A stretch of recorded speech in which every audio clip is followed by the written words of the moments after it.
February 24th, 2023. This is the Wrestling Inc. podcast. And tonight, the two-man booth, myself, Glenn Rubenstein, and Mr. Alfred Konuwa, here to talk about SmackDown and Rampage. 5 weeks away from WrestleMania. Are you hyped? Can you feel it? It's in the air. I can't wait. WrestleMania Inglewood is going to be lit. It's very rainy here, so hopefully that clears up by April, but looking forward to it. Going to be one for the ages, Glenn. We'll see. Yeah, there's a lot to dive into. But first, before we get into the shows, what's going on in the news? Oh, too much is going on in the news. Too much. First and foremost, with Roman Reigns, who will be on Raw and SmackDown coming up. Internal reports are saying that Reigns is still seen internally as the top star of the company. There's no plans for that to change anytime soon. However, obviously, it is looking more and more like he's going to drop that title, as he should, to that god, Cody Rhodes. This will be the first time in his entire reign, Glenn, that Cody Rhodes or that Roman Reigns is going to be an underdog. I believe last time I checked, he was plus 250. That has never happened in the 2 years of his reign. So anything can happen, but regardless of whether or not Roman Reigns drops that title, he is still seen as a top star moving forward. He's not going anywhere. Yeah. Well, figured it out tonight, Alfred, of why Sami Zayn is a bigger star than Cody Rhodes. Oh, here we go. Because Sammy is such a draw. They've got him on Raw and SmackDown. Where's Cody on SmackDown? Oh, no, they got to protect Cody. This is your main event. Where's Roman Reigns on SmackDown? The big stars don't have to do heavy lifting every single week. Roman does both shows. If Cody Rhodes ever went to SmackDown, it would be your worst nightmare because those numbers he's doing on Raw are almost equal to SmackDown. He goes on SmackDown, messes around, does 2.5, 3 million viewers. They might get Sami Zayn the hell up out of there. Do you think it's because a lot of people also have regrettable tattoos, so they find him very relatable?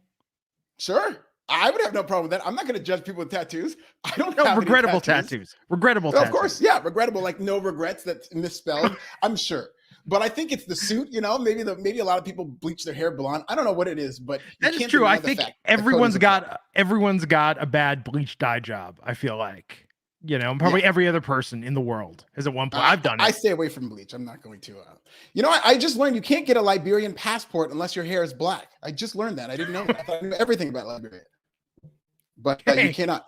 By the way, my next pro wrestling bit, which will drop tomorrow morning, is entitled Sammy Lost, Shut Up and Get Over It. Not directed at you, Glenn. Glenn, it's part of our thing to do this, but everybody else all the small vocal minority who's saying that Sammy needs to be in the main event.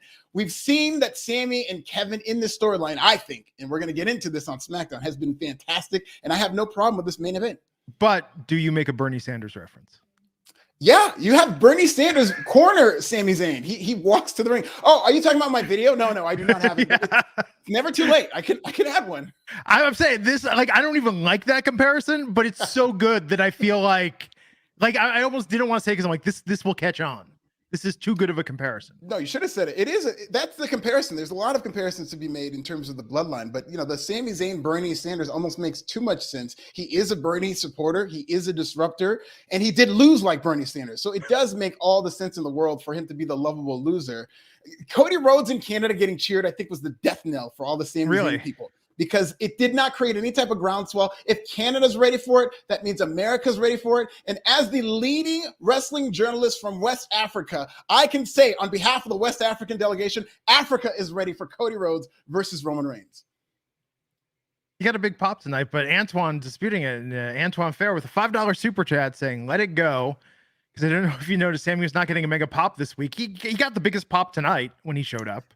I'm with Antoine. It was a pretty nice pop, but I think part of that was he was coming through the crowd and he was still doing the hoodie Sami Zayn thing, which hasn't really been explained. Why does he have to come to the crowd in a hoodie? Did he get fired from anything other than the bloodline? He's still an employee of or an independent contractor of WWE. I don't see why hoodie Sami Zayn has to be a thing. This is where I think it's a conspiracy. I think if he cuts his hair, but they won't let him because they want him to look like Captain Caveman. Because they know that will hold him back from the main event picture of WrestleMania. If he gets a haircut and shows up looking sharp, puts that newsboy cap back on and some checkered tights, oh my God. I disagree. I think that would really, really hurt him. I think part of the appeal that he's getting this groundswell is because he looks so different from all these people. That's why we're hearing all the Mick Foley comparisons. That was what made Mick Foley's win so special. He looks different.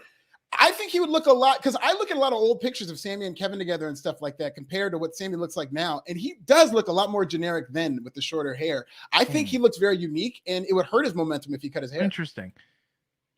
Antoine, I think he meant good pop, but not the pop last week. He's saying food pop, and I'm like, I pop for food. We had a bunch of Girl Scout cookies show up today, and there's like 5 vegan varieties. Ooh. And let me tell you, that's a food pop when those showed up today. And it was just like, oh, hey, I got some vegan Thin Mints. It's on. I've noticed, and this is very smart, some Girl Scout troops have been setting up shop next to dispensaries where, you got the munchies. And I'll buy 6 boxes of Girl Scout cookies after some ice cream. Oh, someone just went on the Las Vegas vegans group, and they were like, hey, my daughter is selling this, and there's 5 vegan varieties. Order on this link. And they sold out of their entire stock in like an hour.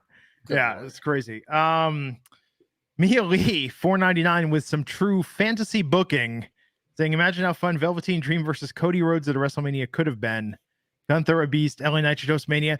LA Knight is maybe winning the Andre. If he doesn't win the Andre, I don't know what is going on with LA Knight, given that promo tonight.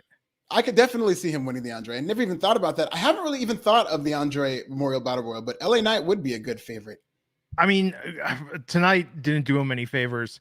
Antoine's super drunk. Yeah. Keep those dollar bills flowing, Antoine. What you drinking on, Antoine? Tell us what you're drinking on. Crown Royal, little Henny, little hen dog. Oh man, I haven't had alcohol in like a year and a half. Really? That's good. I'm doing the whole 30, so it's been a little bit. I broke it because I was home this weekend, so I had a couple of beers, but I've been good. Yeah. It's tough sometimes. By the way, are you a Thin Mint guy? Is Thin Mint your favorite Girl Scout cookies? Okay. So here's the deal. They got one that's like it's called like Toasted this year, and it's like just a little shortbread cookie with like frosting on it, a little kick of cinnamon. But there's a lemon one that had like lemon, and it's got a little frost icing layer on it. Like the lemon one, the Thin Mints are kind of standard go-to. The peanut butter chocolate is good, but it's like I've tasted this exact same combo a million times in my life. But the frosted lemon one, that's the best, I think, of the Girl Scout cookies that are vegan. You're not a Samoa's guy? Not vegan, so I've actually never had them. Oh, I see. Okay, well, they're very good. I've heard they're quite good. They're very good. Yeah. Something else that's very good is the King of the Ring, which will return rebranded as the King and Queen of the Ring. Doesn't really roll off the tongue the same way, but they will be taking place in Saudi Arabia on May 27th. And of course, the significance of that, it is the same date as Double or Nothing. So WWE, not necessarily going head to head with AEW, because it will be in a different time slot, but counter programming. And we're going to get King and Queen of the Ring in Saudi Arabia, which I believe they did either last year or the year that Xavier Woods won. That was in Saudi Arabia, right? Yeah, and Zelina. And Zelina Vega as well, yeah. Do we know anything about? I don't feel like they ever talk about the viewership of those shows. I know they're the most profitable shows WWE does, but I don't think they're. Correct me if I'm wrong. They're maybe like the 6th most watched show of the year at best, because they're always on at a weird time. A lot of people just don't care. Yeah, WWE with their viewership, especially with Peacock, and it's been a lot bigger because Peacock has actually grown in subscribers in recent years. But what WWE does is they'll compare it to the same event last year. So like with Elimination Chamber, they said it's up 54% from last year, which is a huge number, but they don't necessarily number. Yeah, sure. That storyline was hot. I'm not going to deny that. It's not as hot as Cody Rhodes, but Apollo Creed has to die sometime. And Apollo Creed is a legend too. They don't lay out like, what did this do versus that? They don't do that. They just show it from the last year. Could you imagine before Elimination Chamber, not James Brown, but if they had like Canada's James Brown, which is Bryan Adams, and think about that, it makes a shit ton of sense. They had Bryan Adams come out and like play Sami Zayn to the ring. What would he play? I Can't Make You Love Me. No, actually, they'd have Tom Cochran. He come out and play Life is a Highway. Oh, there you go. He's another big Canadian star. Yeah, that's what Canada should have done for Sami Zayn. That would have been the most fitting entrance. That gets the crowd hype. Oh, it would have been huge. Antoine Fair, Termana Anejo tried it for the first time. Really good. Shout out to The Rock. Yeah, I've heard it is quite good. David Montalvo, $4, saying Cody is lucky that Evil Uno is in WWE. He drew 1 million. We'll get into that. Kelvin Alexander, $5, that Sammy must win instead of Cody. Is that good old Uncle Dave and his Tony Twitter Trigger's propaganda. Yeah, poor Dave. I mean, they're just losing so much of their influence. And I think that's part of it. It's a midlife crisis where a lot of these newsletter people used to be able to create these narratives and whip the fans up into a frenzy. But those angry fans are now with AEW, and WWE's fan base is much happier. I mean, there's no booze in Canada. Like, that says something in terms of how WWE is in lockstep with its fans and how they're so much less likely to turn on the product. And I'm not saying this is part of the conspiracy, but that last segment tonight was paced horribly for going off the air. That was the weirdest end. Like, that should have been super dramatic and heavy with SmackDown tonight. That did not play well. I thought the segment was good. I do agree it was rushed toward the end, but I thought the segment was fine. Like, I'm really into this. No, the storyline mood, the chess pieces were fine, but the pacing of it and the way the cameras kept cutting, and you could see the people in the audience looking confused. Like, what's it like? Just standing there looking sort of dumbstruck. Like, this was not like they could have paced it to make it more of a bombshell to go off the air with, or something that was, a little snappier. John Silver's uncle, £2. Thank you so much. Saying Dominic Mysterio, king of the click. Okay. Yeah, let's go. Let's have prison wars. I'd watch. Look, I'm just saying right now, that was the best segment on SmackDown tonight. Dominic Mysterio, like, I don't know if people are paying attention. He's quietly becoming the best heel in that company, and I'm including Roman Reigns. Roman Reigns has been great, and we've been in his era, but they are starting to trust him now to where it's like we need, because they're kind of doing this 4D chess with Charlotte and Rhea, right? Like, Charlotte's supposed to be the babyface, but Rhea is going to be treated like the babyface by these fans. So they're trotting out Dominic to play that heel role, and I thought he did a great job. What he did tonight, the fact that he can go out there and just do this with a straight face and that weird earnestness, like that, I don't know if it's acting or it's just lucky that his lack of confidence makes him sound like he's just like fronting like crazy with the things he says, but he does it with such a weird sincerity. It's like I was watching that tonight, and maybe that's the challenge. Maybe if that segment hadn't aired tonight, the go home would have been a little stronger, but it's like, I think this is the first SmackDown in recent memory where the Bloodline related segment wasn't the best thing on the show. I thought Dominic and Charlotte was amazing tonight. Just watching them going back and forth. John Jordan, $10 super chat saying, howdy friends. Odds on a Dustin cameo in this Cody storyline been mentioned already, but given Tony Twitter fingers attitude of late, I'd say 1 in 1,000 at best. Cheers to the weekend. Hashtag Schneckbeards. Let's go, John Jordan. Let's get that hashtag going. Schneckbeards. Yeah, Schneckbeards. I can't see it. Obviously, it's a long shot, but I will say if WWE wants Dustin on that show, he'd probably get on there. But there was that situation with Daddy Ass where Tony Khan was willing to give them Daddy Ass as long as they mentioned AEW, and WWE was not here for it. I could see, because WWE owns Gold Dust, I could see them doing something where Cody is given a golden rose backstage, you know what I mean, or something, just signifying the idea that he's there in spirit. That would be pretty funny if it's like the contract says Dustin Rhodes can appear on WWE TV. Ain't seen nothing about Goldust. Yeah, but they could do it with a prop. They don't even need to have, you know what I mean? They don't even need to have Dustin. Yeah. You know what? They could use a prop person. They could use somebody who looks like Dustin. They're not going to do that. Goldust. You're not going to notice it. Yeah, they're not going to do that. But I definitely could see something to tip the hat. Antoine Fair, $5. Wow, Antoine. So fantasy booking, Cody wins the title, gives up the universal title. Winner of the King of the Ring is crowned champion. How do you feel about that? We got to split up these titles again. I agree. The title should be split up. I don't know how they're going to do it. I would like to see Cody Rhodes rebrand one title, the Winged Eagle, and then give the other title, because it does fit with Cody Rhodes' storyline if he does split the titles, because he's been talking about the WWF championship that his dad never won. Universal title wasn't around then, so it's not like he could discard it and say this title's trash or what, but he could say this is the title that I want. I respect. It would be a babyface move too to say I respect this title too much that I'm going to give more opportunities in the locker room by having this up for grabs or whatnot. Yeah, but when whoever wins the World Series this fall isn't getting a replica Winged Eagle title belt from WWE. Yeah. That's a good point. Never thought about that. What belts do they give people if they change the belt? Somebody tweeted that. Who tweeted that after the Super Bowl? And they were just like, I think it was the exact argument of just saying this is why the WWE isn't going back with this, because every time they give one of those out, it's a massive branding opportunity for WWE. But they still can. It's like when Austin had the Smoke and Skull title, and then whoever won it after him would go back to the regular title. You could just the Winged Eagle can be Cody's thing, and they could still send out the standard WWE title to the teams that win, to the Packers when they win the Super Bowl next year. I think the Winged Bucks Eagle, when they win the NBA championship. Like the Winged Eagle is along the lines of like, let's bring FTR back. It's just this is not. I don't know. I think nostalgic. I think it's more WWE trying to win back lapsed fans that have gone to AEW rather than, I don't know. It's still just not gelling with me what their exact play is with some of these caveats. But Cleveland Rocks $4.99 saying Master P, Rey Mysterio, WrestleMania entrance, Book It Hunter. Who do you? Dominic's it's got to be Dominic and Rey one-on-one. Oh, 100% it will be. And here's the thing. And this is another hot storyline. They're building toward this moment where Rey finally puts hands on Dominic. That's going to be such a massive pop. It has to be the right show. I don't know if they're going to go to Barclays between now and WrestleMania, but whatever the hottest crowd they have, that's where they need to be peaking this to where this is a night that Rey's going to slap the shit out of Dominic. You know what they need to do?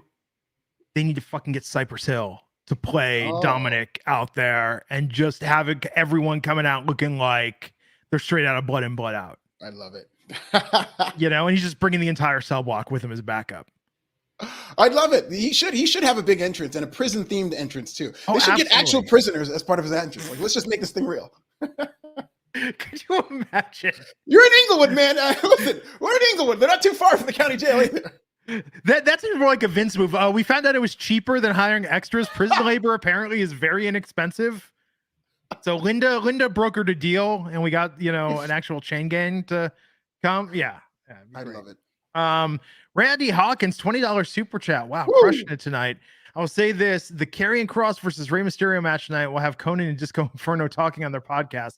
FYI, Disco trained Kross to wrestle. We don't know how close Conan and Rey are. Yeah. Shout out to Keeping It 100. Conan reached out to me, and he's a good guy. Check out his podcast. We have good conversation. This is a very funny podcast, these guys. Wait. Conan reached out to me once. That's my guy.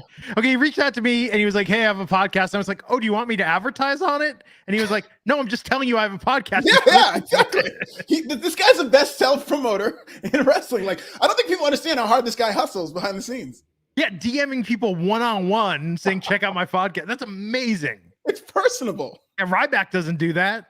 I know, exactly. You got to get on Conan's level, man. This guy keeps it 100. Yeah, he hustles, man. I respect that. What else is going on in the news? I know we got man, a lot of news, man. Well, let's get to this Kenny Omega story. I had to kind of already assume this because this is how it works in WWE, but Kenny Omega's contract was frozen for the time he was hurt. So a lot of people expecting him to be a free agent early this year, as he was supposed to. That's not happening. He is not expected to become a free agent until November, toward the end of the year, to make up for the time he lost due to his injuries, many injuries that he was recovering for last year. So Kenny Omega, the speculation will be rampant of him going to WWE. I know that has been the buzz lately, but we're going to have to wait for that, Glenn. Yeah. I think it's good that they're holding on to him as long as possible. I mean, so Kenny going to WWE, that one seems more out of place. I mean, Cody makes sense because he was with WWE and came back, but I think Kenny or the Bucks, I just don't see it. I would have agreed with you had AJ Styles not happened. And it was like AJ Styles was a Kenny Omega mold, came from New Japan, never worked for WWE, more like a modern day Sting. But the way that WWE has embraced AJ Styles, I think, especially in this new era, and that was the Vince era that embraced AJ Styles. This era, I think, would absolutely embrace Kenny Omega. As long as he stays healthy. I don't know if he could keep up that schedule. But Kenny isn't used to people writing for him. That's the change. AJ at TNA had more creative, minds working on his content. I don't know. It's an interesting idea. John Silver's uncle, 2 pounds, saying Andrade had more exposure in WWE this year than AEW. Yeah, free Idolo. They popped for him too. When she mentioned him and said that veiled comment about Idolo, they did pop for him. So Andrade's tweeting about that tonight. He's tweeting a meme about that segment tonight. Hell yeah. Yeah, free Idolo. Come on, let's just free all these free agents. Miro too, let him out of the contract. What's up with Miro? We haven't heard a peep from him. I think he's just being cooled off. That's so weird, right? I mean, this is a guy that was so over in WWE. There we go. What we got here? Andrade with the Batman. Respect your papa. So there you have it. WWE intellectual property on his timeline. Free Idolo. Yeah, it is weird. Randy Hawkins, $5 super chat. Alfred might agree. While Vince booked WWE to pop himself, Tony Khan books AEW to pop Dave Meltzer. I agree. That is part of it. I mean, I don't think he listens to everything he says, but I do think that zeitgeist of Meltzer and the fan, you see those Observer Awards and whatnot, skew AEW. Dave's not the one who votes on that, but they have a big influence on that audience, and the Lemmings have voted for AEW because I do think there's a relationship there. And I'm not going to criticize the fact that Dave is biased toward AEW. Everybody's got their bias, but, you know, he does get empowered by the AEW fan base. Why isn't somebody posting mashup clips of Dave Meltzer and like his unhinged rants and calling it the Meltdown? They should do that. That should be a podcast. There should be hours of that. Him crying about Sami Zayn would be a week's worth of podcasts. I mean, I think I do not think any personality that covers any personality, that's us included. Nobody that covers wrestling should be taken that seriously, because at the end of the day, even if we feel more connected or people tell us things, like, we're still just viewers, man. It's like there's not a single journalist who would be like, oh man, I can't believe the rant they had after The Walking Dead this week. You know, it's just like, who gives a shit? Yeah, like, exactly. They don't write the show. They're fans just like everybody else. Kelvin, $5, and Kenny's not a good fit for WWE. The Bucks even more so. I just don't see it. I'm fascinated because I can see both arguments. I would think that he is. I think that he might be a fit for WWE, but it remains to be seen. Brian saying, I've listened to this podcast for 8 years, and the quote, actual prisoners as his entrance is the biggest pop I've ever had. Thanks, Alfred. San Quentin County Jail, bring him in. Actual prisoners in Dom's entrance. He's going to show you he's about that life. He's so good. Okay, what else? Last story, friend of the show, Dave Meltzer, is also reporting that there has been no official decision as to what's main eventing night 1 of WrestleMania. Of course, night 2 main event will be Cody Rhodes versus Roman Reigns. Let's go, Cody. But night 1 is up in the air, and they are leaning toward a women's match. Yeah, Rhea Ripley versus Charlotte Flair is in the lead, but Bianca and Asuka could be a main event, but they will do a women's match. I have thoughts, actually, Glenn, but I want to hear yours. I mean, I think it'll be a co-main event with Sami and Kevin versus the Usos. And in a way that puts Rhea and Charlotte in a tough position to follow that, but they're going to have to do something real. I think they will do something special for that match. I think it'll be very good, but it's tough to go last if you have a hotter storyline. So they need to really heat up this run tonight. You know what? And tonight they did that. They took steps towards heating that up tonight. Absolutely. Because when this story came out, it actually very much frustrated me to hear this. They are heating up Charlotte and Dominic and Rhea, and that's what they're going to need to do. But I'm not with this equality of outcome thing where it's like, no, we got to get the women on night 1 and the men on night 2. We're past that. The women are getting these opportunities. The year that Bianca Belair and Sasha Banks headlined WrestleMania, that should have been a WrestleMania main event. Yeah. And I was looking forward to that match more than the men's main event they had the next night. But this year, your top 2 storylines come from the Bloodline. I mean, Kevin Owens, Sami Zayn versus Usos. Somebody's going to have to follow that. Like, you're going to end WrestleMania with somebody following that emotional storyline. I think both nights need to have the Bloodline main event, unless they have some plans to do it on the same night and intertwine them. I would much rather see the Bloodline headline night 1 and night 2. But they have to heat this up, because right now Jay needs to come back into the fold if that's going to be how it goes. They could do it with Jimmy and Solo against Kevin, but we still don't have Kevin really on board with this yet. Like, there's a lot of pieces, and this is part of what I talk about with my reluctance of why this is the outcome I'm nervous about, is because this storyline has been so incredibly well done that now they're veering in this direction, and they're doing it in a way that it could all unravel very quickly if they do not meticulously hit every mark along the way. Yes, that's absolutely true. But that's actually kind of a good challenge where they're now feeling pressured to make these storylines as hot as possible. And that's the era that we should be in. I don't see it getting hotter than the Bloodline, though. Randy Hawkins, $5 super testing. Another thing, I find it interesting that Eric Bischoff, Jim Cornette, and Vince Russo all agree Tony Khan acts like a petulant child. Now, granted, these are all men that would have gladly done business with Tony if he had expressed interest at any point. So don't think that their egos don't have anything to do with this. Right. And they are leaning against the Tony Khan side. Wrestling has really turned into politics or anything in the world today, whether it's tribal, Marvel versus DC, where you got the people who, don't like AEW as much or are more open to criticizing AEW, and then the people who do the same with WWE. And everybody comes from a place to where it's a lot of information and you can get good points on both sides. David Montalvo with a $10 super chat saying, Alfred, as a minority of myself, would like to hear your input about how AEW has neglected promoting Black History Month. Last year, it looked like he tried to promote it due to allegations. This year, nada. And I believe, David, I don't mean to speak for you, but the allegations of Tony not treating talent of color. Yes, the narrative that I did begin with Pro Wrestling Bits. And the Big Swole controversy was also a thing. Let me tell you, we just talked about how Tony Khan books his product to book and pop Dave Meltzer. And the Wrestling Observer newsletter had almost 200,000 words written this Black History Month without once mentioning Black history. So there you go.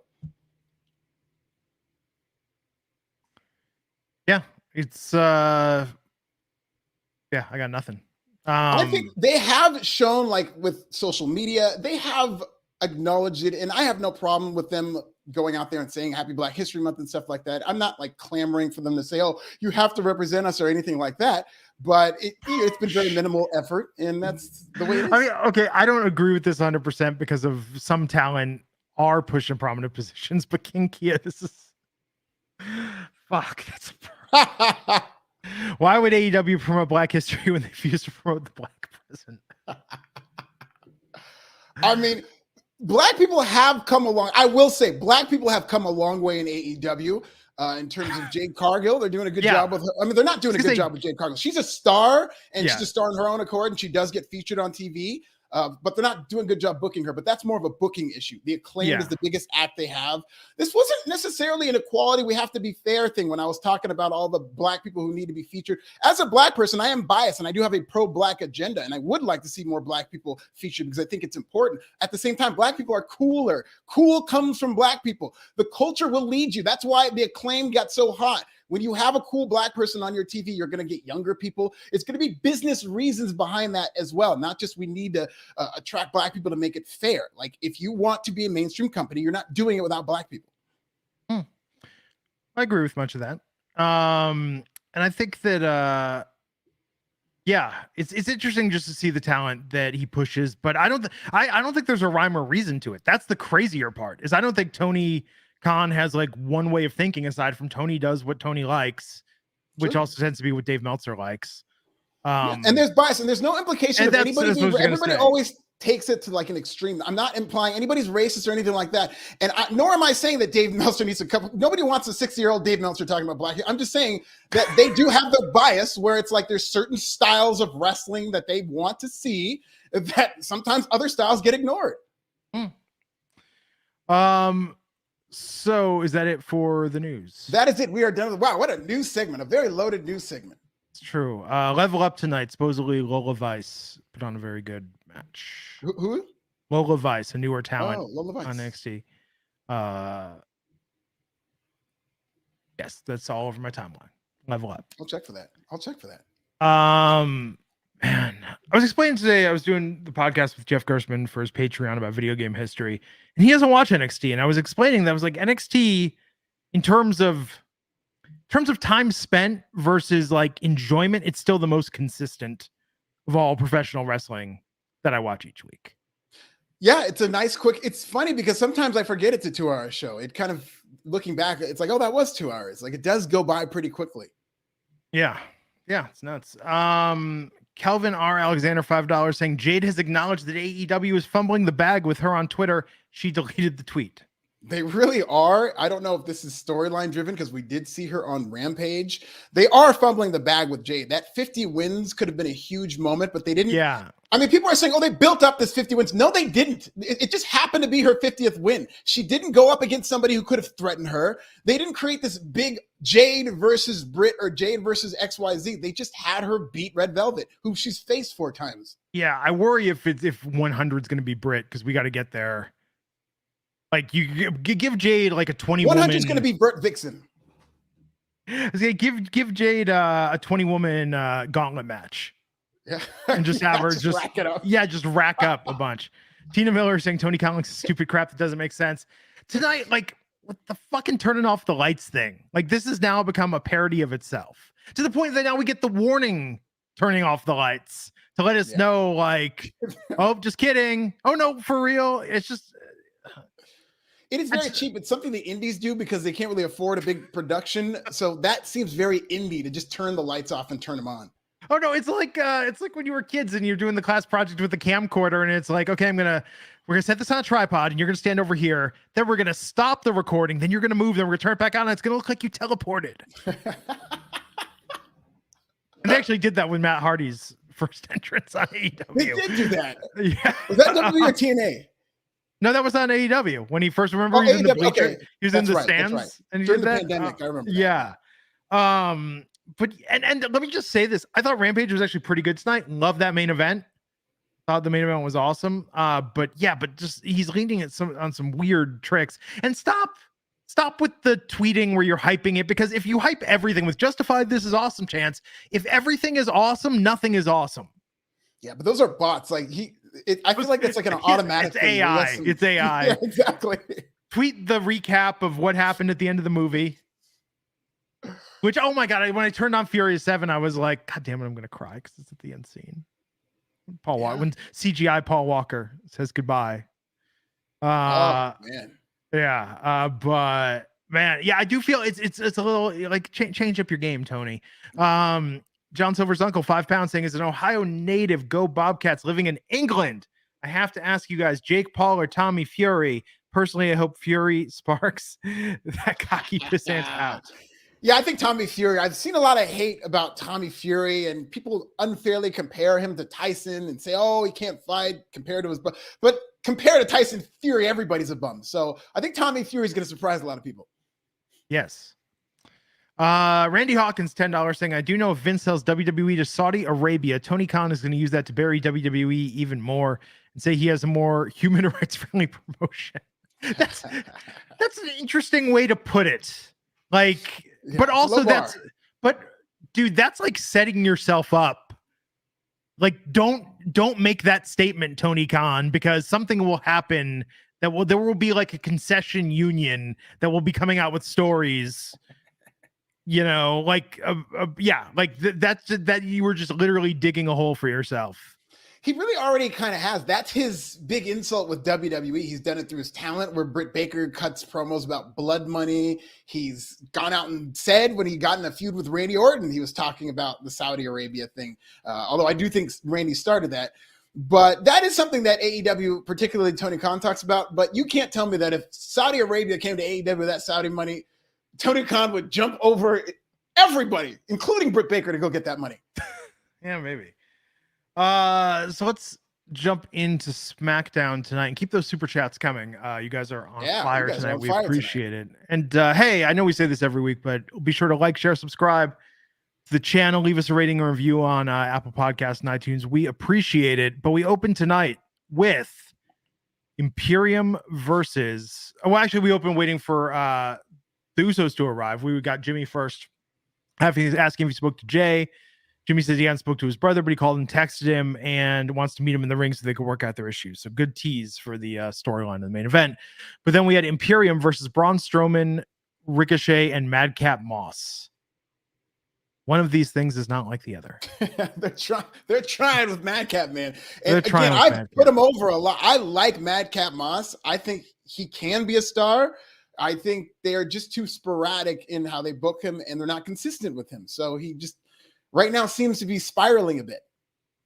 Yeah, and this was crazy how they had Imperium win, which makes sense. Gunther looked great, but then the Viking Raiders come out of nowhere. They hit McIntyre, who was out there, and then Sheamus runs out, and like this is the problem with this tag division. If your WrestleMania tag main event match is Kevin Owens and Sami Zayn versus the Bloodline for both sets of belts, the rest of the tag division is just like a bunch of dudes slapping meat against one another.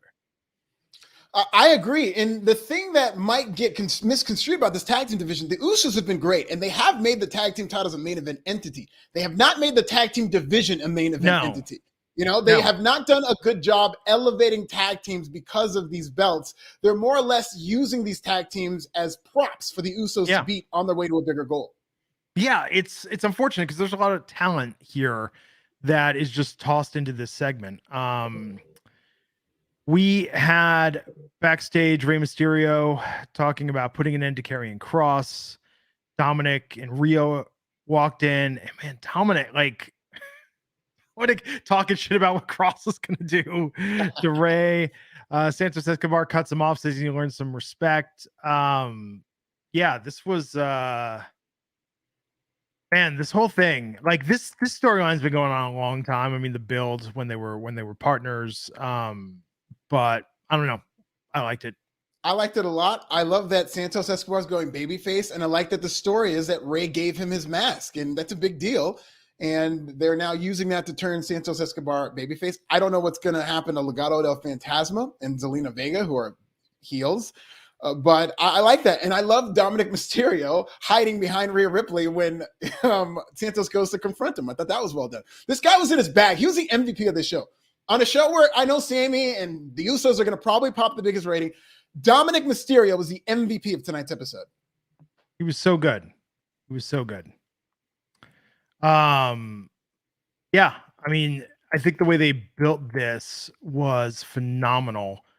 And I just couldn't wait tonight to see what happened. Oh, I apologize. I was totally wrong before. I saw so somebody retweeted this incorrectly. There was Andrade that posted that, but no, that was Santos. And I didn't look closely at it. That makes more sense. I apologize. Someone retweeted it and had it confused, Santos and I read that. Oh, wow. That's why. Now it makes sense. This is what I get when someone on Twitter confuses something. I'm like, oh, that's interesting. And then I didn't proofread it. Yeah, you guys need to get your luchadors in the right order. Yes. That would be a fire match. Santos Escobar and Andrade. Now I'm thinking about it. I think that'd be amazing. It would be. This also explains where it's like, this is how little I've heard from her scene from Andrade. Yeah, it's been a while. It's been a while. He might have shaved his head for all we know. That would be interesting. But he was getting put over tonight big time on the product. That's why I was thinking about it because of that. And I think that's why everyone's thinking about Andrade tonight because of this promo. Kelvin Alexander, $5 saying Tony doesn't book his shows to make money. He books it for the fun of it. That's his biggest flaw as a promoter booker. It is sort of weird to I was like, what was that thing about Mr. Show had that sketch where they were talking about, what was it, the Grateful Dead? And it was like, it's cool, man. The dead are like our friends. And it's like, yeah, I know my friends like to charge me $50 to watch them dick around on guitar for an hour. You know? Hell yeah, they brought back Mr. Show on Netflix for a while too. Yeah, they did. They did. One of the greatest sketch shows of all time. I don't think you get to respect it. It's in the Kids of the Hall territory. It doesn't get the respect it deserves. Yeah, but no, I think Tony's doing it for Tony. Yeah, I don't all the way agree that he doesn't do it to make money. I do think he's in it to win it. I do think he desperately, sometimes for the wrong reason, wants to compete with WWE. There is an inferiority complex there. I just think that he's even got the talent. He's got everything right there. The booking is the weak spot in terms of telling deep, emotional, long-term stories. They do tell long-term stories. People just don't get into them the way they're getting into WWE right now. And I don't think Tony Khan knows how to relate to the average person. That's why he's surrounding himself with some of these incels. And that's why he's not able to kind of relate to the everyday person who would want to see wrestling. Yeah. Randy Hawkins. Oh, no, wait. That wasn't the one. Sorry, Randy. That Randy Hawkins one. $5 saying Cody better show up to face Roman on SmackDown next week because I think Heyman plans to annoy Cody on Raw every week till Mania. I'd love to see Cody on SmackDown. I'd love to see what that number does. We'll get a Cody versus Sammy showdown there, and I think Cody's going to win. Yeah, we'll see. So, yes, we saw Jimmy, Paul, and Solo in the Bloodline's locker room, and then we heard from LA Knight, who kept putting over WrestleMania in LA and LA Knight, and then came out and got beat by Kofi Kingston. I was shocked. I love Kofi, too. But this is a spot for LA Knight to win. Yeah, because it was like, Cody, a loss won't hurt Cody. I mean, that was my thought, where I was like, oh, Kofi. Always a bummer to see, or Kofi, sorry. But tonight, I just can't keep anything straight. Yeah, I was like, oh, a loss won't hurt Kofi at all. And no, lo and behold, yeah, we just had him lose in NXT. What does he need to win this match for? I'm liking what they're doing with LA Knight. I think LA Knight, you know, I've been a critic of his for a while, but I'm not afraid to admit when I've changed my mind, which does happen as you get new information. And I think he's been really good since they let him go back to being LA Knight on the main roster. I just have always thought that this was a main roster gimmick. Yeah. I don't, well, yeah. Which, yeah, I didn't fuck it. Like that's a shitty catchphrase. It's a shitty catchphrase. It's getting over though, man. The people are saying it. We didn't get what chanted. Do you think, okay, I get why Suck It was so big in the 90s. You know, you had you know what was going on in the White House at the time. Mm-hmm. You had, you know, Bart Simpson and telling everyone to eat his shorts. Like, it all made sense. But the thing, I could see younger teenage boys repeating it to like annoy their parents. But aside from that, I don't think it has legs. And even as it's a very 90s-esque catchphrase, you know, you always hear that people are before their time. LA Knight is after his time. Like, yes, he's an old soul who I think would have been great in the Attitude Era. But it doesn't necessarily, it does seem like a fish out of water, but because he's the only one doing it, it does stand out. And I think he does a good job. He's a good talker. I would like to see him take more risks with his character because he can talk and he can work and he's a good hand. But a lot of it is very Attitude Era-esque. Yes. John Jordan, $5 saying, let's playing SAT analogies. Twitter fingers, 3-feet booker of the year. John Jordan, AVN male performer of the century. A boy can dream. Did they give that? Was there an Artist of the Millennium Award for the AVNs? Was it really? No, was there? I don't know. And could you imagine what that table centerpiece would have looked like that somebody would have picked up and accidentally thought it was an award? I have gone back and watched that speech from the 2000 VMAs probably 25 times. Which speech are we talking about? Michael Jackson, Jackson, Artist of the Millennium, the award that he wasn't really getting, that he misheard what Brittany said. But the part I always think about is David Blaine, your magic is real and I believe in you. That's the part that I always think of from that speech. Such an innocent line from Michael Jackson. Your magic is still real. I mean, if someone deserves Artist, what's that? Kissing Elvis's daughter. That's what I remember from the VMAs. If someone deserved Artist of the Millennium, I mean, who would have been a better person? Oh yeah, you know, just putting it for MTV. For MTV. Well, not for MTV because they wouldn't even let Michael Jackson on their TV for a while until he got too hot to deny. That's true. I mean, they had that problem across the board. It seemed like with any artist of color. Yeah. There was that David Bowie like interview where he was taking them to task. Like, that was awesome. Yeah, absolutely, man. Randy Hawkins, LA Knight needs a Stone Cold like angle, like out promo Adam Pearce. How hard would it be to out promo Adam Pearce? Pearce can talk. He's a pretty good. I don't think they let him do as much. He's kind of a bumbling character, but he's got some bars. Adam Pearce is interesting because he's the most GM we've had on a long time in WWE who's not really a character. Yeah. They won't even give him that fake authority. They will stop shy of calling him the GM. They say he's an official, or they say he's in charge for the night. I still feel bad about the confusion of that tweet about Santos and Andrade. And I just want to point out, if anyone wants to give me shit or you shit, I want to point out no one in the chat corrected that. I'm scrolling back up. Everybody thought that. And we got our Latino performers mixed up. And that's our bad. That's all of us fucked up. We are all in that together. And you know what? To make an excuse, it was a smaller screen here. It's not like it was full screen. So it was a screen within a screen. It's a faux pas. But again, I saw somebody confused on Twitter. I repeated the confusion. People confuse me with Denzel all the time. So it's... Oh, well, there you go. Yeah, unfortunately, man, I get the weirdest shit, you know, and it's like, oh, it's that other Jewish white nerdy dude that covers wrestling who's overweight. Like, I'm like, oh man, like I get confused with weird people sometimes, or I get the actors where it's just like somebody's like, oh, you look like so and so, and at best I hope for like Eldon Henson, and like the worst is always it's like, remember when Frank Black left the Pixies and got real fat, and I'm just like, oh fuck.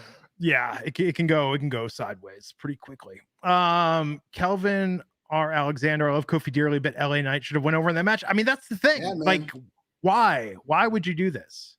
They spent a lot of time, because I'm watching this like, okay, they're heating him up because he got a long promo, and then he got to cut a promo with the New Day in addition to his single promo. Yes. And then he had the match, and it's like, okay, he's on his way. And then they beat him. And he held his own with the New Day in that promo. He definitely did. I thought he was fine. I thought he was good tonight. I've been liking LA Knight even when he was feuding with Bray Wyatt. I thought he made that work. The chat room, everyone's like, I didn't want to say anything, but I noticed, or I was a mistake at that time. It's like, you all went along with this. You're all guilty. You're all complicit in this. Okay. If we get canceled, you're getting canceled with us.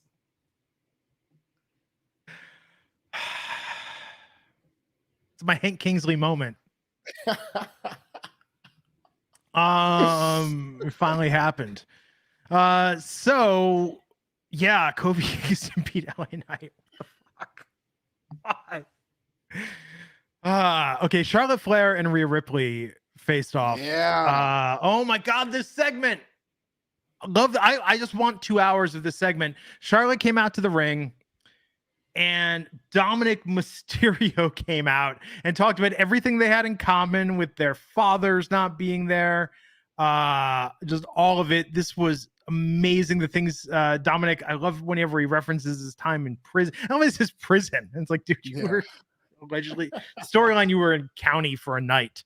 But this was great. And Charlotte then was talking about Andrade and about saying, I have a man who calls me mommy at home. And the way she even took the pause and said in his accent, and then looked him up and down, that his accent is thicker. I love it. This was so good. Dominic also said that Rhea Ripley squeezed him so hard that it almost broke his back. So I think he's implying that Rhea Ripley almost blew his back out, which is, I mean, Rhea Ripley's blowing out backs out here in these streets. Let's go, Rhea Ripley. I also like the chauvinistic turn that he took, where he was saying, like, yes, you need to smile more, and women are the softer sex. Like, they're trying to get all this heat on, and it's working. It's working really well. It was amazing that when he did the "you're a pretty girl, you should smile more." My wife was like, "Did she just fucking say that?" I'm like, "He's a heel." I'm here for it, man. He's a bad guy. He does bad guy things. He's a convict. Yes. Yeah, I get it, man. You know, and he didn't have a positive male role model. You know, bring him up. Showing him how to you know, treat a woman with respect. Randy Hawkins, $10 saying, I call the fat Mormon that likes wrestling, so don't worry, Glenn. Don't listen to that, Randy. You're the great Mormon. Dominic was in 3 segments tonight, and he went 3 for 3. You usually don't see that. He went 3 for 3 tonight. Yeah. This was so good. And then when Rhea came out, here's the problem. I think Dominic upstaged Rhea tonight. Oh, for sure. I mean, she didn't really they were hiding Rhea. They're trying, because WWE is now, and they've always been good about this, but I think they're really good now in terms of playing this Jedi mind trick with the fans to get them to boo and cheer certain people. So they knew that if Rhea's out there with Charlotte, they could be chanting for mommy. They did chant. When Rhea was out there for that brief time, you could hear mommy chants starting to develop. So they're hiding Rhea to get heat on her before she goes face to face with Charlotte. So these have to be on separate nights, Dominic and Ray, Dominic against his father, and Rhea and Charlotte, because I can't imagine Rhea and Charlotte, Rhea Ripley, without Dominic. Yeah. I mean, he's in it now. He is in this. Yeah, that's a good point. I don't know how they're going to do that. Again, if they have some type of way to tie these stories together and they want to have it on the same night, I could see that. Otherwise, yeah, I do see them being on different nights. Yeah, I think so. Great segment. If you don't watch anything else tonight from SmackDown, watch that. It really was good. I very much enjoyed it. Dominic is so entertaining. Like, he is a bad guy, and it's not like, obviously us, because we're very avid viewers of the product, so we see it in a different light, so we're going to cheer heels and like when somebody's performing, but he does a good job of getting heat. These people hate him. They hated him in Canada, where they were chanting F you, Dominic. He might have gotten more heat than Roman Reigns, honestly, and they hated him tonight, and I loved it. Yeah. It was very, very good. And Santos Escobar is getting in on this. I hope he gets the rub. See, this is good. He's at the right place, right time. Well, the guy can work his ass off. Okay, wait a second. So to go back to the confusion earlier, here's the problem. Santos Escobar is with Ray Mysterio and trying to get in on this. And then Charlotte out there in the promo is referencing Andrade, Exactly. who's not even with the promotion. And to your point about even this confusion tonight, like this actually doesn't help. I actually think this doesn't help. That's where the confusion came from for me, not to have an out or anything, but we're talking about. Well, they both worked with Zelina Vega, but they both worked with Zelina. I mean, just saying. It's very similar. WWE might think that he's Andrade. They might not even be able to. I think, and it's not a country of origin thing. It's just a masked luchador thing. Right. I mean, let's not forget they changed out one. What was it? Sin Cara. There were two Sin Caras. Yes, there were. The other one was, I can't remember his name right now. I'm sure you'll remember in the chat, but not the original, but the second one who got in a fight with Jericho that one time. Yes. Kelvin R. Alexander, $5 saying Dom is a heat magnet. He is. He's a heat magnet. He's a heat magnet, and in or out of prison.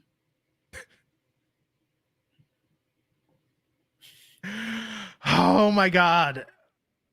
And WWE, he can never go back. Like, you can't do that because in the storyline, the only reason this works is because Dominic was in prison or was in jail for one night. And we should actually probably find out that they let him, that he freaked out being in the cell. He claimed he was claustrophobic, so they just let him sit handcuffed to a bench. Yeah, he got to sit in the holding tank watching The Matrix. Oh my God, it's so good. And I love, it's not just Issa. I love that everybody is kayfabe interviewing him now about doing Hard Time. It's amazing. If they offer him up, I'm sure he'll be here when they come to Inglewood. And I'd love to have some in-character questions for Dom. I need him to have somebody threaten to call the police, and I need him to actually say, like, I did my time. I ain't going back. I want to ask Dom if he has protection on these streets. Dom, you're in Inglewood, and there are gang members. What kind of protection did you bring with you to town tonight? Well, the unfortunate match that had to follow this amazing segment with Rhea Ripley, Charlotte, and Dominic Mysterio was Shayna Basler versus Natalya. With Shayna Basler getting the win.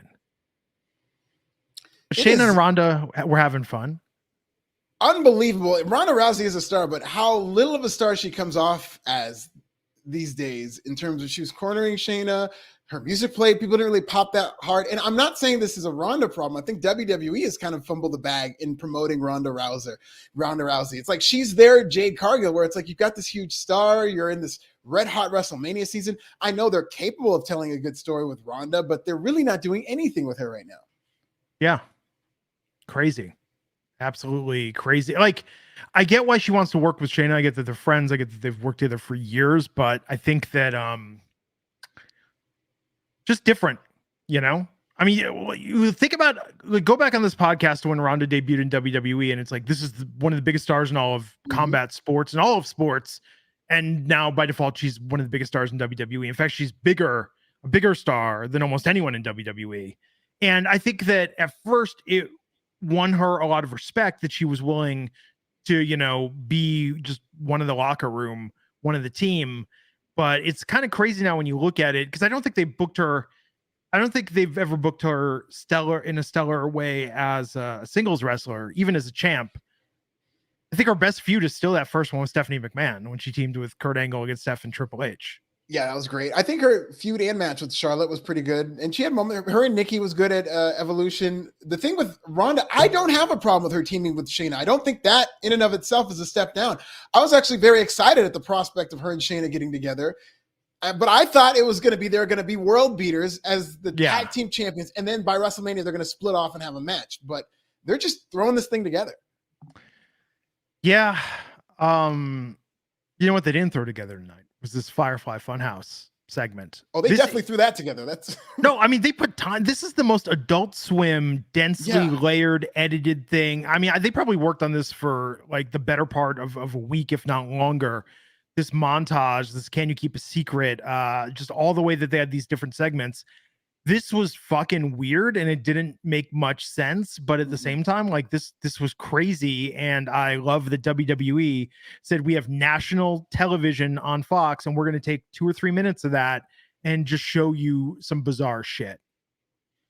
Very much so. It was like the video version of some Bray Wyatt promos where it was speaking in riddles. You don't really understand what's going on. I really hope they do pay this off somehow, and there is a secret that lines up. I hope we're able to go back and watch this and connect the dots. But a lot of times with these Bray Wyatt random promos, it's just a bunch of madness for the sake of madness. I don't know if there's thought behind this. Okay, I'm gonna make a joke here. Please do. Randy is saying, hey, Tegan Knox is back out. It's just Emma that didn't show up tonight. And it's because as part of Emma's probation, she can't associate with known criminals like Dominic. So worth it. I love it. I know it was a mistake, Emma. I know it was a mistake with the self-checkout. We've all been there, Emma. Stay strong. There's a couple of cons out there. It's just so like, I think this is part of being a wrestling fan of just like I feel bad for wrestlers because you can have just something that happens or a gimmick and it could be good or bad, but it could just stay with you. Like you will never shake that. You will never ever shake certain things in the minds of fans because that's what they latch on to. That's what they remember. And it's like, you could have the best gimmick later, but it's like, oh, you were still that person. Yeah, you know? Some people just, especially wrestling fans, they have all these great memories, which helps for nostalgia, but it doesn't help when you've done something pretty questionable. It was a misunderstanding, but it was a big. funny. I'm not saying what she did was questionable. I'm just saying that the fans don't forget. And Dominic's gonna have to learn how to live like that now, because this is on his permanent record. Yeah, man, I don't think he's ever gonna get a job. He shouldn't have to do a job because of his prison record. So, Jimmy, Paul, and Solo were backstage. Roman Reigns is gonna be on SmackDown next week. He said Jimmy doesn't deal with Jay tonight, then Reigns will next week. Karrion Kross versus Rey Mysterio. This entrance was like an arena rock band playing. Like it was like if Kiss played a show for the hearing impaired that couldn't really appreciate what they were doing. This audience looked so dead and just over it for Kross's entrance tonight. But I mean, they did an amazing, like Kross's entrance looked like a big pay-per-view entrance. The audience was just like, I don't give a shit about this dude. Yeah, it was a production, and that's really the calling card for Karrion Kross is this entrance and all that. It's just the problem is he's not over yet. Yeah, good match though. Very good. I'm glad that he won. This should have been the finish for the first match that they had. Well, but okay, Karrion can't beat Ray. Ray's got to get some wins going into this match with Dominic. We have to build Rey Mysterio back up, and their confrontation that they had tonight with Dominic out there. Like, yeah, you're right. When Ray hits Dominic, it's going to be huge. I think Dominic causing the distraction is good, but I think we got to build Ray back up for this. I don't necessarily think that the wins and losses are going to matter with this feud because the heat is this petulant child constantly interfering in his dad's life. His dad's trying to take the higher road, but he's slowly starting to now ruin Ray's life, you know? And so if he keeps losing as part of this storyline, especially if the plan is for Ray to win, which I really don't think he should, but if the plan's for Ray to win, then yeah, I think it's a fine story, especially to get heat on Dom, that Dominic keeps coming in there and screwing with Rey Mysterio. Ray went to SmackDown to get away from Dominic and he comes over there. So yeah. I don't have a problem with this because they're still telling a story. Randy Hawkins, $5. Someone tell Emma Walmart forgives her. I mean, look, it is what it is. And why do I remember that it was an iPad case? Not even an iPad. Yeah, that's a good memory. Case. I don't even remember that. Yeah. And by the way, we've seen there's a lot of problems with self-checkout. There's a Target here locally that the self-checkout is very glitchy and it tends to embarrass people. Yeah. Wait, how's it embarrass people? Because then they walk out and there's this big and they have to get checked out like they're a criminal. Yeah. It's crazy. Although one time we had a friend and somebody took a sensor tag and just like stuck it in our friend's backpack. That'll get you in jail with Emma. Yeah. Anyhow, the main event today was Jimmy Uso calling Jey Uso to the ring. And Sami Zayn showed up. just Sammy, if you're gonna wear the hoodie, just comb your hair, man. Like he looked crazed when he took that hoodie down, but the crowd popped. Yeah, hoodie Sami Zayn. He's a vibe.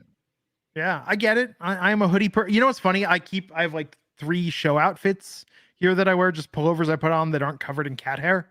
But it's like I'm in a hoodie all the time when I'm not on this podcast with like crazy hair. Like I get it. Hoodie Sammy. Glenn should make a debut on this. this podcast. I get it. I've worn like a new hoodie before the cats get to it and stuff, but gotta look clean, present. But no, I think Sammy showing up got a big pop. He was talking to Jimmy, talking about how like, hey man, we were like brothers.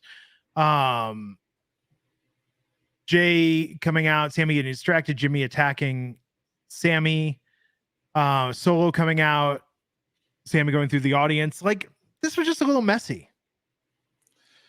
Yeah, I liked the segment. I liked the back and forth. And I also like the fact that Jimmy is now getting the spotlight because the Bloodline's been great. Everybody's doing a great job in their roles. But I do feel like all the people have gotten over and clearly define their characters. Jimmy is just maybe a step behind. And so now we get to see Jimmy's mindset. He's not just this goon for Roman Reigns. And he made a lot of good points. I was actually kind of on Jimmy's side here. It's like, man, that's my family. Like, what do you expect me to do?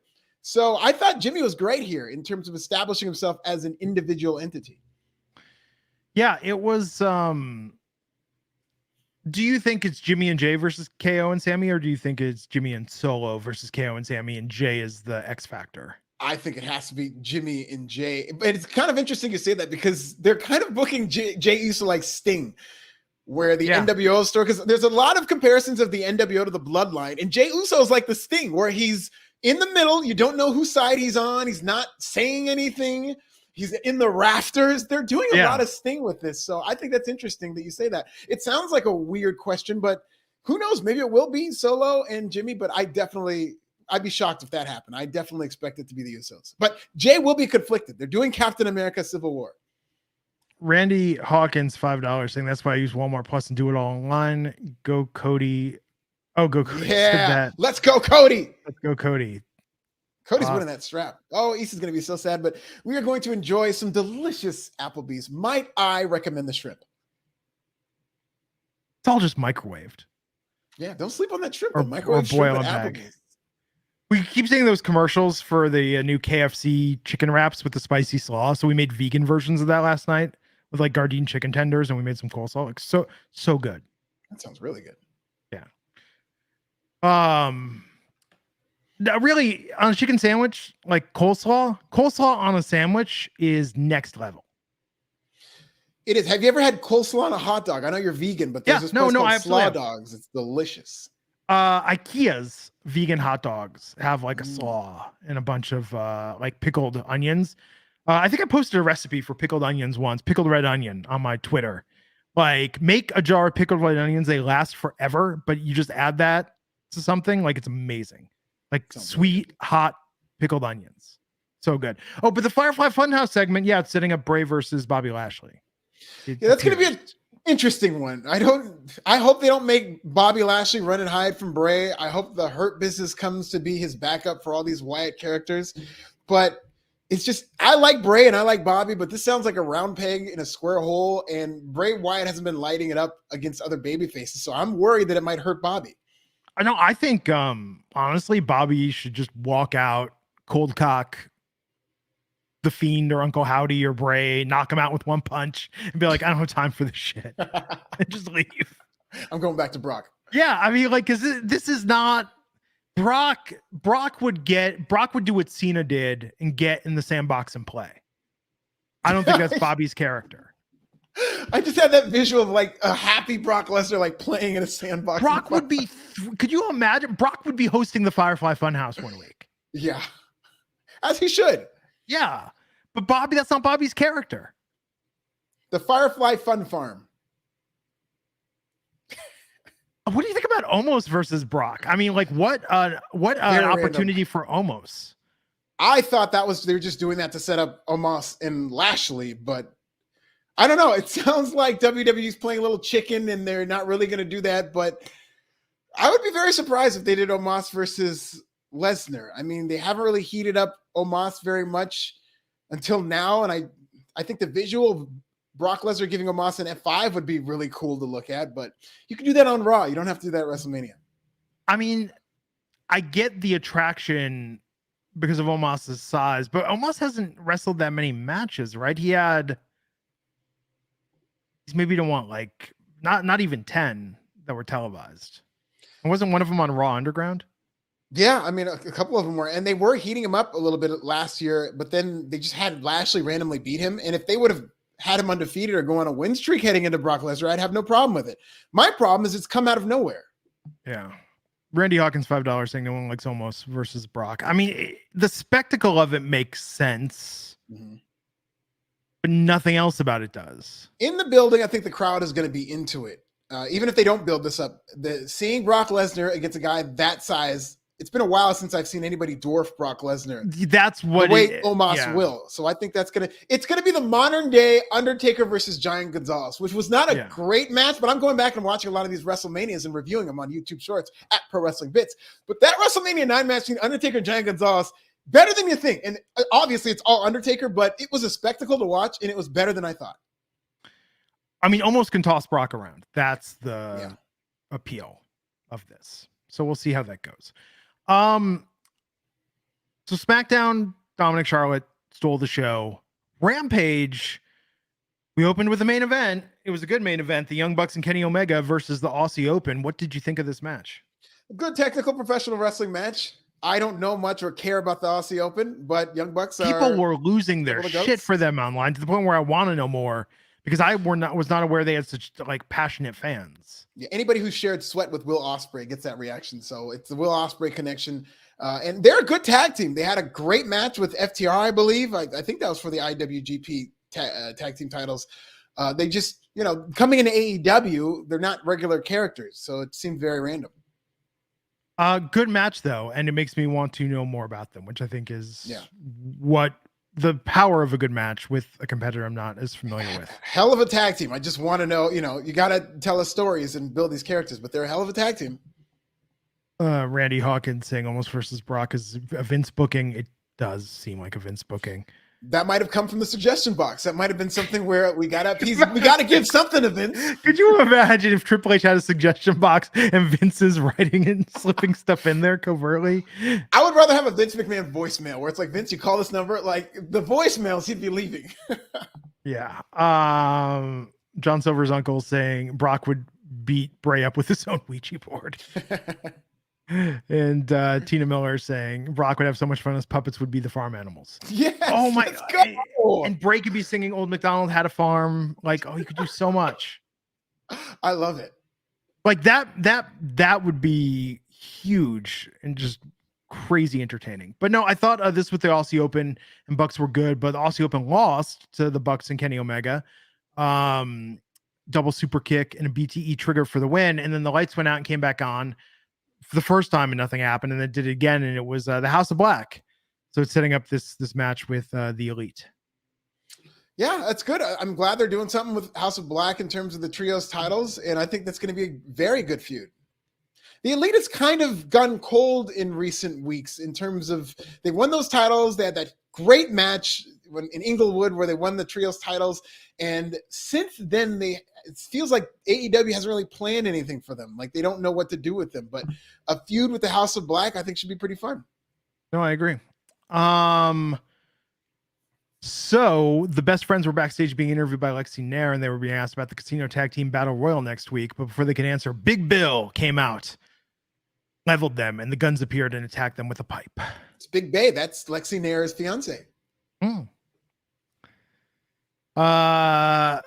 So they were checked by medical personnel as Danhausen and Orange Cassidy offered moral support and then asked who did this. And they were told it was Big Bill, Leah Moriarty, and the Guns. So yeah, a lot of build for that. Let's talk about Tony Storm of Saraya versus Willow Nightingale tonight. Willow Nightingale, America's sweetheart. I think one of the most beloved wrestlers in AEW, and she got beat tonight by Tony Storm. Yeah, Willow Nightingale is somebody I have earmarked. I mean, in my 2023 AEW predictions, I predicted she'd be the one to beat Jade Cargill. And I still think that is where they should go eventually, but they're going to need to heat her up. And she's another one who's just waiting to get over. I mean, she is over already. People love her, to your point, but AEW doesn't seem to be very consistent in booking her. And I don't think, I mean, you could have had anybody in this spot where you're going to lose to Toni Storm like this, and it definitely shouldn't have been Willow Nightingale. Yeah. It was a good match though. Yeah, it was very good. Willow Nightingale is talented. Not only is she a good worker, but she's got a lot of that likability that you can't teach, especially as a baby. It's hard to make somebody into a baby face. It's hard. You kind of have to, you're seeing that with Action Andretti where they're trying, but it kind of is a work in progress. With Willow Nightingale, day one, it's like, I love her. I love her. Yeah, I love that woman. Absolutely. Before I ever saw a wrestler, usually you're saying you can't teach that. No, before I ever saw her wrestle, like she just got that it factor like 1,000 times over. So I don't like her losing. And this spray painting the L thing is a very that was a mid gimmick 25 years ago. Yeah, it's very low rent, and obviously people are going to think about the NWO or even DX in terms of them spray painting. And it's one thing to do homage and pay homage to somebody. It's another thing to come off as a cheaper version. And that's what it comes off. And I just don't think, I like the idea of we're going to have WWE women against AEW. Sure. They just really rushed to telling that story. I felt like, I talked to Rhea about all of this, and she had a lot of great insight in terms of WWE, AEW dynamics and stuff. And I could see her wanting to kind of ease into this, but I felt like one day she was a babyface and the next day she's a heel and she doesn't like all these people. And they didn't really build to that point. And you know what it is? You can reinvent an old gimmick. I mean, look at Tyler Breeze with the selfie stick doing the Gorgeous George mirror gimmick, right? And making it modern, do something. Yeah. Have an actual letter L. Yeah. Seriously, dude, I love that idea. There's other things they could do that would be better than this is what the NWO did a while ago, and having people think about that, because NWO is one of the greatest storylines of all time. So 99% of things you do are going to be worse. So I like your idea of that. There's ways you could be a mean girl. You can have confetti or crazy spray, not even spray, no spray. They can have something. Yeah. That has an L. Do something just to make it a little different. I don't have a problem with the idea of them humiliating someone after they defeat them. I think that's actually a good way to assert dominance in the ring. But yeah, reinvent it a little bit. Green spray paint. By the way, not the most legible of graffiti artists. Exactly. You can't tell what that L is. And I've been in the building live when they were doing that, and everybody was confused. When they were doing that, I think it was the first time they had spray painted the L. They're like, wait, what the hell? Why are they spraying her? What do they spray her with? They thought it was mace or something. It's like somebody trashes or writes some shit on your car, your house, and you're out there what does that say? I know they're calling me something bad, but I can't really make it out. Yeah. They can use lipstick. Lipstick would be, you rub lipstick on somebody's face. Somebody do that. Somebody did something like that before, but yeah, I just reinvent it, make it your own. Randy Hawkins, $5 super chat saying after the Wednesday Dynamite announcement let down, I cannot watch Rampage. Sigh. I mean, if they did that reality show in kayfabe and had advanced storylines, that would be amazing. I don't think, but then again, we liked Breaking Ground on WWE, so maybe investing us more in these performers will be good. 100%. This is exactly it wasn't this landmark announcement, nor did I expect it to be, but All Access is exactly what AEW needs. They need a reality show that can appeal to a different audience, a more female skewing audience, and then you need to tell these people's story, because Total Divas is the blueprint. That got a lot of women into wrestling, and the Bella Twins don't get enough credit for drawing a lot of women to wrestling through Total Divas. A lot of women I talk to about wrestling, they don't know anything about wrestling in terms of people I've talked to, anecdotally, of course, but they will say, oh yeah, Total Divas. A lot of people know that show. Dylan Matthews saying, I still think AEW not calling Big Bill Big Willie was a missed opportunity. Yeah, he could slap people too as his finisher. Tina Miller, $5 super chat. Thank you, Tina, saying, I'm glad they realized Eddie K is on the roster. He's probably not winning that match, though. It's sad. Think where he was last year. It hurts my heart. I don't know what with Eddie Kingston. I'm amazed they have not graduated him to a more prominent spot in the company, given that there's probably more of a genuine connection between Eddie Kingston and the fans than half of what we see pushed on AEW programming. If WWE or if AEW wants to keep ripping off all these WWE storylines, they need to rip off the ones that work. Eddie Kingston can be their Sami Zayn, that lovable, underdog who doesn't have the traditional wrestling look, who chases a world title. There is money in Eddie Kingston chasing, and it has to be like a dominant, even like an MJF who's taking shots at Eddie Kingston. There's money in him chasing that title and potentially winning it and becoming like an underdog chase. I agree. Damn, John Silver's uncle saying Willow Nightingale is what NXT wants Roxanne Perez to be. Wow, that's a shot. Holy shit. I'll take Willow Nightingale over Roxanne any day of the week. Yeah. Randy Hawkins, $5 saying, is this Saraya Tony Storm thing a cheap version of NWO spray painting L's as Tony Khan's childish booking? It's not the idea, it's the execution. They could be doing a much better execution. Exactly. That's very well said. Yeah, I'm just even thinking off the top of my head, like we talked about the letter L, they could have there's a couple different ways they could do this. Yeah. So we had a video package, Lexi Nair, Billy Gunn, and the Acclaimed from Wednesday, asking the Acclaimed about how they feel about Jeff Jarrett and Jay Lethal being added to the Fatal 4-Way Tag Team match at Revolution. The Acclaimed expressed confidence while ragging on Jarrett, Lethal, Satnam Singh, and Sanjay Dutt, and then they were attacked out of nowhere. Yes, and that's a couple times this happened on this show. And you mentioning them switching it up just really quickly about the L. I believe Sesame Street is in the Warner Brothers Discovery universe. They do air it on HBO Max. So you can have a Sesame Street segment where this is brought to you by the letter L. Yeah. No, I mean, off we go. I've talked about this before. The biggest missed opportunity for a massively over gimmick was those 2 weeks that the Miz was handing out Miz participation awards that just said you tried and had a blue ribbon on them. Like that. I don't know. I would love to know the story why that was abandoned. That was really good. I forgot about that, but that was really funny actually. Yeah, it was really funny. So and he would give them out to everyone that he beat, and then everyone else that lost. It was good. So I don't know. I think they got to do something. Wow. Mia Leave, $1.99. Talk about a shot fired. It's safe to say that Dom is finally surpassing Hook. I agree. Dom is, I got to think about this more, but off the top of my head, I would say he's a top 5 heel in the business right now. And it's not recency bias. I had a piece ready to go about how he's the best heel of 2023. We're going to hold back on that, but wow. I think he's been incredible. This is the downside of Hook not talking.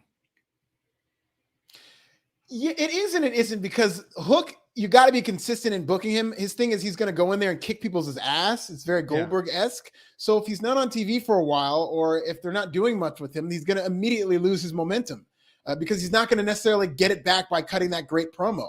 But Hook still gets pretty good reactions, and I think they have something in him. Well, speaking of Goldberg, Lance Archer tonight with Jake Roberts versus Bryce Saturn. We haven't seen Lance and Jake for a minute, and Lance had a new look tonight, and he just murdered Bryce Saturn in the ring. Yeah, and I don't know if AEW is doing this on purpose, but Jake the Snake Roberts is going to be featured on A&E WWE Legends biography this weekend. I have an interview with Diamond Dallas Page on Pro Wrestling Bits right now. He had some great comments about Cody and Sammy and Jake Roberts, who's going to be on this episode. So AEW promoting WWE programming on their TV, it seems. Isn't it crazy how when Cody went to WWE, like if you hire Cody, you get custody of DDP? Yeah. That is what it's like. It's like DDP comes with a package deal. Yeah. Custody. And I could see that, I think because they don't have Dustin, I could see them using Dallas in that type of role. I see. From a storytelling perspective, it makes sense. Yeah, I could see like Brandy getting involved because she was mentioned this past week. But yeah, DDP in terms of, because he has a legit history with Cody. He's known Cody since Cody was a child. It's like family, like literally, very close with Dusty Rhodes. So I could see them doing something with DDP. It'd get a lot of heat. Yeah. We had a video from Dustin and Keith Lee tonight, and they're going to take on Swerve Strickland and Parker Bordeaux, who accepted the challenge. Do they get DDP to dress up like Goldust? They try to pass him off as Goldust. Let's just not do the Star Trek uniform entrance again with Pharaoh. Oh, no. Pharaoh, I don't think they want Pharaoh out there, because last time Pharaoh got kind of freaked out. Yeah, I think there were some valid critiques of that. Okay, Randy Hawkins, $20. Wow, Randy saying people did not like Double J winning on Dynamite. I just heard a podcast comparing Jeff Jarrett's AEW run to Cody's WWE run, and I'm rooting for Cody more. Sorry, Jeff. Well, that would be a compliment. And I personally think Jeff Jarrett's been really good. I didn't ask for Jeff Jarrett in AEW, and I was very kind of soured on the fact that they were going to be pushing him in 2023 in AEW, where there's so much young talent to get over. And I'm still pretty conflicted about it. But having said that, Jeff Jarrett has been a phenomenal heel because he's in there to get booed. He's not like a cool heel, and people do have legit heat for him, but I think he plays that line well. And him and Jay Lethal play off each other very well. Yeah. Sanjay Dutt has also been very hilarious in that role. I really like what they're doing with Jeff Jarrett and Jay Lethal and Sanjay. But what about Paul Walter Hauser's Golden Globe? Yeah, have they dropped that storyline? I mean, they were talking about so. it every week for a while, but now we don't hear about it. I love Paul Walter Hauser, but that storyline is just fucking weird. This should build to Jeff Jarrett winning the Oscar. Sammy Guevara with Daniel Garcia versus Action Andretti, a match that kicked so much ass tonight, and that move near the end. I don't even know how to describe it, but athletic as hell. I mean, there were just some great spots in this. Love this match. Sammy getting the win, Jericho coming down to congratulate him after. But I thought Andretti looked great as well. Yeah. He's good, man. Like I could see what Jericho saw in him and why he wanted him to have that upset and whatnot. And I get that they're going to beat him here and there. I don't think they should be beating him a lot. I was actually surprised that he lost tonight, but he looked good in there. This is a really good match with Sammy Guevara. Obviously, is really good, but I like this. Yeah, it was really good. Hot. I mean, just really hot match to end the show. And I know we complain a lot about how Rampage ends with a lot of these cluster F matches. With the brawls and the beatdowns after, and it just feels kind of inconsequential. But I think this is the best Rampage true main event ending in quite some time. Yeah, it was. I mean, again, the match isn't going to be very hot. I don't think people are clamoring to see this. We'll see if they could hold off Power Slap, because that's the new war: Power Slap versus AEW Rampage. We'll see if Rampage can outdo Power Slap, but this wasn't a very star-studded show at all. Yeah, but this was a hot match. Loved how it ended. Yeah. And the hot crowd, this crowd was great on Dynamite, and they're really good tonight too. Yeah. Obviously it was in the same night, but this is a great crowd. So there you have it tonight. Rampage, SmackDown. A good showing, but yeah, I'm going to watch that Dominic Charlotte promo again. Me too, man. That was really, I was legitimately laughing at some of these lines that Dominic was saying in terms of, you know, you need to smile more, because it came out of left field. He hasn't been like a chauvinist. Yeah, it was like really weird. Yeah, I mean, like, yeah, it completely caught me off guard, but it was very good. So follow Alfred. This is Nasty. I'm Glenn Rubenstein. Back here Tuesday. Back here Monday, the Raw crew, and then we're back Tuesday to talk about NXT. Have a great weekend. We'll catch you next time on the Wrestling